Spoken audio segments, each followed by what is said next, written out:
तो कांग्रेस में लगातार उम्मीदवारों के नाम पर मंथन चल रहा है। कांग्रेस की स्क्रीनिंग कमेटी की बैठक पिछले कई दिनों से जारी है लगातार, और उसके बाद लगातार जिस तरीके से चर्चा हो रही है, केंद्रीय चुनाव समिति की बैठक को लेकर के भी एक बार फिर से जानकारी देते हुए नजर आए दीपक बाबरिया। उन्होंने बताया कि 2 या 3 तारीख को केंद्रीय चुनाव समिति की कांग्रेस की बैठक होगी, उसमें नाम फाइनल किए जाएंगे। और चलिए खबरों में आगे बढ़ेंगे, रुक कर लेते हैं एक और बड़ी खबर की ओर। ये बड़ी खबर आपको बता दें, जेजेपी को एक और बड़ा झटका लगा है। ये बड़ी खबर, रामकुमार गौतम ने भी छोड़ दी है जेजेपी, बीजेपी में शामिल होने की चर्चाएं हैं। ये बड़ी खबर आपको बता रहे हैं, जेजेपी को एक और बड़ा झटका लगा है। रामकुमार गौतम ने भी जेजेपी छोड़ी और अब चर्चाएं हैं कि वो बीजेपी में जा सकते हैं, बीजेपी में शामिल हो सकते हैं, क्योंकि हाल ही में हुए राज्यसभा के उपचुनाव में उन्होंने बीजेपी की उम्मीदवार किरण चौधरी का समर्थन भी किया था। ये बड़ी खबर आपको बता रहे हैं, लगातार जेजेपी नेता दुष्यंत चौटाला पर हमलावर रहे हैं। जब से सरकार में साझेदार रही जेजेपी, जब तक साझेदार रही तब तक निशाना साधते रहे, मौका मिलते ही कोई मौका उन्होंने छोड़ा नहीं दुष्यंत चौटाला के खिलाफ अपनी नाराजगी जाहिर करने को लेकर के। और अब आखिरकार विधानसभा चुनाव के इस मौके पर उन्होंने जेजेपी को अलविदा कहा। ये बड़ी खबर आपको बता रहे हैं, जोगीराम सिहाग, अनूप धानक, देवेंद्र बबली समेत कई नेता पार्टी छोड़ चुके हैं। अभी तक 7 नाम ऐसे हैं जो पार्टी से दूरी बना चुके हैं, पार्टी से अलग हो चुके हैं। जोगीराम सिहाग हैं, अनूप धानक, ईश्वर सिंह, देवेंद्र बबली, रामकरण काला, ये वो तमाम चेहरे जो पिछली बार जेजेपी की टिकट पर विधानसभा चुनाव लड़े, जीते, विधानसभा पहुंचे और अब जेजेपी छोड़ चुके हैं। 7 ऐसे विधायक जो जेजेपी छोड़ चुके हैं, उसमें अब ताजा जो नाम जुड़ा है वो जुड़ा है रामकुमार गौतम का। ये बड़ी खबर आपको बता रहे हैं, रामकुमार गौतम जेजेपी के विधायक रहे हैं और अब उन्होंने पार्टी को अलविदा कह दिया। चर्चाएं हैं कि वो भारतीय जनता पार्टी में शामिल हो सकते हैं। ये बड़ी खबर आपको बता रहे हैं, रामकुमार गौतम ने भी अब पार्टी छोड़ दी। ये बड़ी खबर आपको बता रहे हैं, रामकुमार गौतम ने भी पार्टी छोड़ दी है और इनसे पहले 6 और विधायकों ने भी जेजेपी को अलविदा कहा है, जेजेपी छोड़ चुके हैं।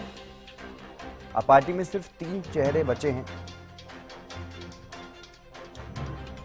दुष्यंत चौटाला और उनकी माता नैना चौटाला, उनके साथ एक और विधायक अमरजीत ढांडा, और उनके अलावा बाकी सभी विधायक जो हैं वो पार्टी छोड़ चुके हैं। और न सिर्फ विधायक बल्कि कई बड़े चेहरे और पार्टी के जो पदाधिकारी रहे हैं वो भी पार्टी को अलविदा कह चुके हैं। लोकसभा चुनाव के पहले से ही ये सिलसिला चल रहा है जेजेपी को छोड़ने का, और अभी तक बदस्तूर जारी है। तमाम जो नेता पदाधिकारी वो पार्टी को छोड़ रहे हैं।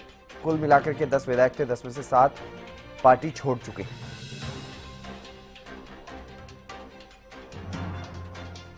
ज्योति सांगवान हमारी न्यूज एडिटर हमारे साथ जुड़ गई हैं, उनसे और अधिक जानकारी लेंगे और समझेंगे कि क्या कुछ चल रहा है जेजेपी में।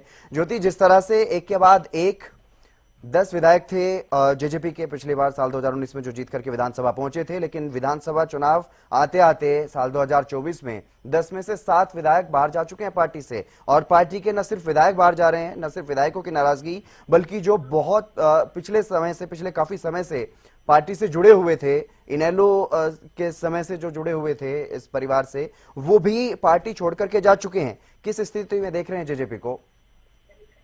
बिल्कुल, देखिए जेजेपी कहीं ना कहीं संकट की घड़ी तो है जेजेपी के सामने, वो भी तब जबकि इलेक्शन का वक्त है। तमाम दल अपनी टिकटों को लेकर मंथन कर रहे हैं, लेकिन जेजेपी जब से गठबंधन टूटा तब से हम देख रहे हैं, 12 मार्च के बाद की हम बात करें, रोजाना जेजेपी को बड़े झटके लग रहे हैं। और पार्टी के प्रदेश अध्यक्ष से लेकर अलग अलग पदाधिकारी और 3 विधायकों को अगर हम छोड़ देते हैं, जिनमें 2 दुष्यंत और नैना चौटाला ही है। उनके अलावा मात्र विधायक हैं अमरजीत ढांडा, और इन तीनों के अलावा बाकी सभी विधायक पार्टी को अलविदा कह चुके हैं। रामकुमार गौतम, इनका पार्टी से जाना ये बिल्कुल भी हैरान करने वाला नहीं है, क्योंकि जब से चुनकर आए हैं और जब से इनको मंत्री पद नहीं दिया गया, कैबिनेट में शामिल नहीं किया गया, और तब से मीडिया के सामने या सदन में हमने देखा दुष्यंत के खिलाफ काफी आक्रामक भी नजर आए। और इस बात को लेकर भी कई बार इन्होंने घेरा कि पूरे हरियाणा में 2019 के लोकसभा चुनाव में केवल नारनौल से जेजेपी को लीड मिली। इस बात को लेकर ये खुद ब खुद क्रेडिट लेते बहुत बार नजर आए कि मेरे हल्के में ही लोकसभा 2019 में बीजेपी जीत पाई थी, उसके बावजूद भी उन्हें कुछ नहीं मिला। तो दुष्यंत पर काफी आक्रामक ही नजर आए, काफी जुबानीबारी की ओर से किए गए, सवाल उठाते रहे, पार्टी लाइन से भी अलग चले।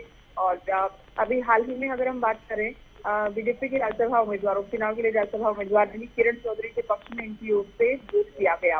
तो उससे पहले तो हालांकि बहुत क्लियरिटी नहीं थी किस पार्टी में जाएंगे। तो अब चर्चाएं हैं कि भारतीय जनता पार्टी में शामिल होंगे रामकुमार गौतम, बीजेपी में जा सकते हैं रामकुमार गौतम। और गौतम से पहले भी हम कई विधायकों की बात कर रहे थे।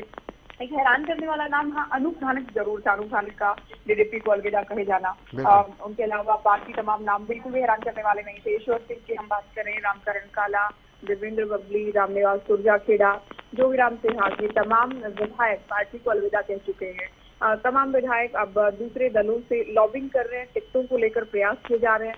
रामकरण काला कांग्रेस के टिकट के लिए प्रयास कर रहे हैं। देवेंद्र बबली कहीं ना कहीं मुश्किल में ही है, क्योंकि कांग्रेस से टिकट मिलती नजर नहीं आ रही। कभी सैलजा के यहाँ, कभी बाबरिया से मुलाकात कर रहे हैं, और अब खबरें हैं कि कांग्रेस की ओर से लगभग ना हो चुकी है। उसके बाद भारतीय जनता पार्टी से भी टिकट के लिए प्रयास कर रहे हैं। तो तमाम विधायक अपनी अपनी टिकटों को लेकर इधर उधर प्रयास कर रहे हैं। बीजेपी में भी कई विधायक, इसमें रामकुमार गौतम की अभी हम बात ही कर रहे हैं, बीजेपी में ये शामिल होने जा रहे हैं, इस तरह की खबरें हैं। तो कुल मिलाकर जननायक जनता पार्टी इस वक्त काफी संघर्ष का ही हम इसे कहेंगे सामना कर रही है, क्योंकि बड़े चेहरे पार्टी के पास इस वक्त नहीं है चुनावी मैदान में उतारने के लिए। और जो पिछली बार दूसरे दलों से इधर उधर से आए थे, जिसकर भी आए, 10 विधायक बने, किंग मेकर कहीं ना कहीं साबित हुई, गठबंधन की सरकार में शामिल हुई, बीजेपी के साथ मिलकर सरकार चलाई और करीब 4.5 साल तक इस सत्ता में रही। लेकिन अब जबकि दोबारा चुनाव में जाने का वक्त आ चुका है, बीजेपी के केवल आप माँ और बेटे के अलावा अगर बात करते हैं, दुष्यंत और नैना चौटाला के अलावा अगर बात करते हैं, तो केवल जिलाना विधायक अमरजीत भांडा है जो के साथ खड़े नजर आते हैं। जी, लेकिन अगर बात की जाए ज्योति, रामकुमार गौतम की पर्टिकुलरली अगर बात करते हैं, बीजेपी में जाने की चर्चाएं इनकी जरूर मानी जा रही हैं, लेकिन बीजेपी में जाने का क्या इनको कोई फायदा मिलेगा? क्योंकि वहां से एक और मजबूत जो नेता है भारतीय जनता पार्टी के, वो भी टिकट के दावेदार हैं। क्या इनको टिकट मिलने की संभावनाएं है बीजेपी में, या क्या कुछ आगे की इनकी रणनीति रह सकती है अब? नहीं, देखिए, टिकट मिलने की जहाँ तक बात है, क्योंकि यहाँ भी गुरुग्राम में 2 दिन का मंथन हो चुका है, दिल्ली में लगभग फाइनल टिकटें हो रही हैं, 55 से ज्यादा सीटों पर चर्चाएं हैं कि नाम फाइनल हो चुके हैं। कभी भी भारतीय जनता पार्टी की पहली लिस्ट आ सकती है। तो टिकट को लेकर तो चांस ही नहीं है वाली बात हम कह सकते हैं, और ये प्रयास भी कहीं ना कहीं नहीं कर रहे होंगे। उम्र का एक फैक्टर भी हो सकता है। हालांकि राजनीतिक संभावनाओं का खेल है, और तमाम नेता टिकट के लिए या चुनाव लड़ने के लिए, जीत के लिए, सत्ता के लिए महत्वाकांक्षी भी होते हैं, इसमें कोई दरार नहीं है।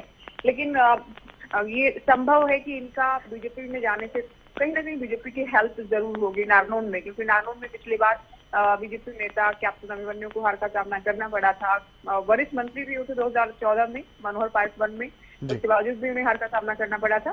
तो अभी बीजेपी में शामिल होने जा रहे हैं, इस तरह की खबरें हैं। तो नारनौल में इनके जाने से कहीं ना कहीं भारतीय जनता पार्टी को फायदा जरूर हो सकता है। जी, चलिए, बहुत शुक्रिया तमाम जानकारी देने के लिए। तो रामकुमार गौतम ने जेजेपी छोड़ने का फैसला लिया है, ये बड़ा फैसला उनकी तरफ से लिया गया, और हालांकि ये कोई अचानक से लिया गया फैसला नहीं है। पिछले काफी समय से ही वो नाराज चल रहे थे पार्टी से, और इसीलिए अब उन्होंने पार्टी को अलविदा कहा है। भारतीय जनता पार्टी में जाने की चर्चाएं हैं रामकुमार गौतम की, लेकिन देखना होगा कि उनका आगे का जो फैसला है, आगे क्या कुछ वो कदम उठाते हैं, ये देखने वाली बात रहेगी। और सिर्फ रामकुमार गौतम ही नहीं, इनके साथ साथ 6 और विधायक भी इनसे पहले पार्टी छोड़ चुके हैं। अब पार्टी में सिर्फ 3 विधायक बचे हैं, दुष्यंत चौटाला, उनकी माता नैना चौटाला, और एक और विधायक अमरजीत भांडा उनके साथ अभी बचे हुए हैं। बाकी सभी विधायक और पार्टी के कई सीनियर नेता जो पदाधिकारी रहे, वो भी पार्टी छोड़ चुके हैं।